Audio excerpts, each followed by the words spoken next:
Hi. Hi. My name is Greta Thunberg. I am a climate activist and a part of the Fridays for Future movement.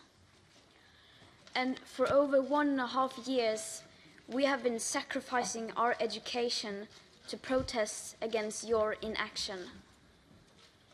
And in September, over 7.5 million people all around the world took to the streets, demanding you to unite behind the science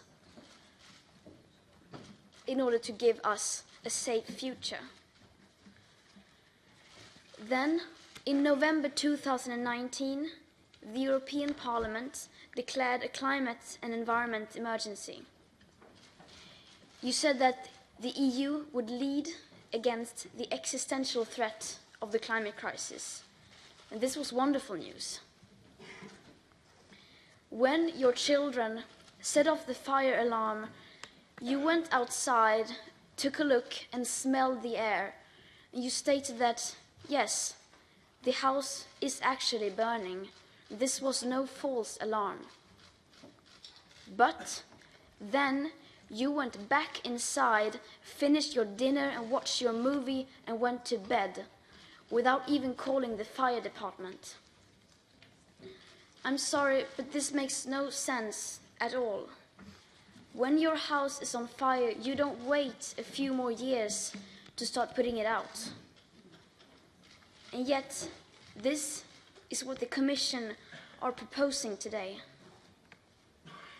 When the EU presents this climate law and net zero by 2050, you indirectly admit surrender, that you are giving up on the Paris Agreement, giving up on your promises, and giving up on doing everything you possibly can to ensure a safe future for your own children. Because this law is based on an insufficient CO2 budget that in reality gives us much, much less than a 50% chance of limiting the global average temperature rise to below 1.5 degrees Celsius.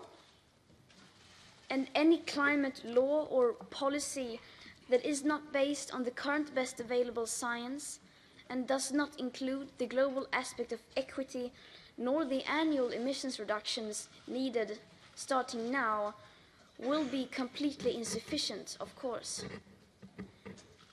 Such a law sends a strong signal that real sufficient action is taking place when in fact it is not.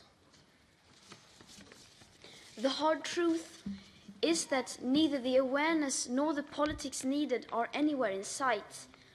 We are still in a crisis that has never once been treated as a crisis. We do have a lot of brilliant solutions. We have unprecedented wealth and financial assets. We have a lot of goodwill and countless of people ready to do everything they can to help. What we do not have is awareness and leadership, and above all, time. Our rapidly disappearing carbon budgets are the bottom line that sums up the current best available climate science, no matter how insufficient they may be, as they don't include tipping points, most feedback loops, equity, nor additional warming hidden by air pollution. They are still the most reliable roadmap we have to safeguard the future living conditions for humankind. But the content of these budgets have never been taken into account in today's politics. It has never been communicated in mainstream media, and yet here you are trying to create laws and policies, once again ignoring it. Pretending that your plan or policy disregarding the united science will somehow solve the biggest crisis humanity has ever faced. Pretending that a law that no one has to follow is a law. And pretending that you can be a climate leader and still go on building and subsidizing new fossil fuel infrastructure.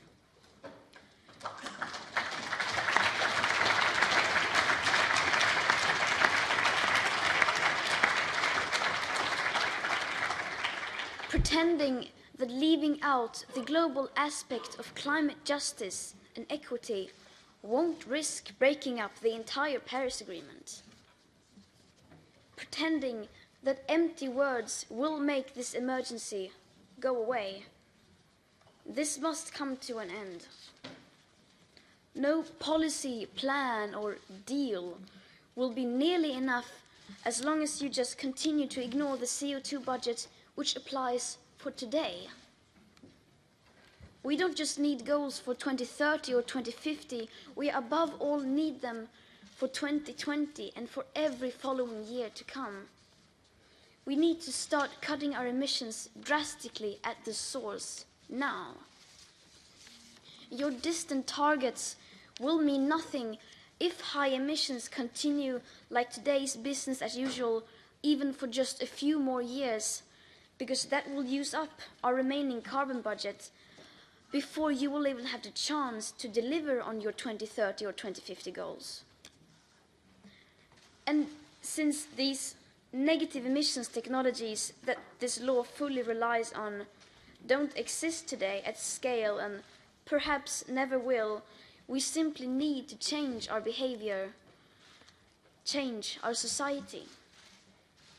And this is the uncomfortable truth that you cannot escape, no matter how badly you want to or how hard you try. And the longer you keep running away from that truth, the bigger your betrayal towards your own children. The EU must lead the way. You have the moral obligation to do so, and you have a unique economical and political opportunity to become a real climate leader. You yourselves declared that we are in a climate and environment emergency. You said this was an existential threat. Now you must prove that you mean it. And we will not be satisfied with anything less than a science-based pathway which gives us the best possible chance to safeguard the future living conditions for humanity and life on Earth as we know it. Anything else is surrender. This climate law is surrender, because nature doesn't bargain and you cannot make deals with physics.